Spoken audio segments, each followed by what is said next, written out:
अच्छा लगा है तो मैं इसको अनबॉक्सिंग करती हूँ। ये अनबॉक्सिंग तो हो गया, तो अब मैं इसको चला के दिखाती हूँ। एरोप्लेन है जो चलता है और ऐसे होके ऐसे कहा जाता है। तो हम लोग अब नेक्स्ट चीज दिखाते हैं।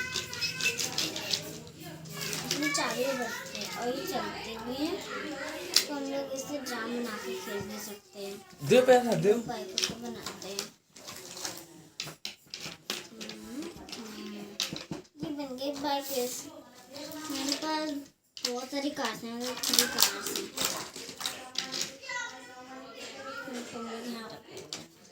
अब हमारे पास 230 बाइक्स, इनको भी हम लोग ऐसे करके सजा देते हैं।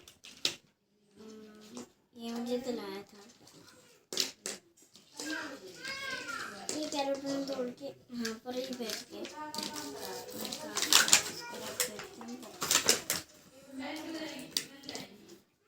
और ये अगर आपको अच्छा लगा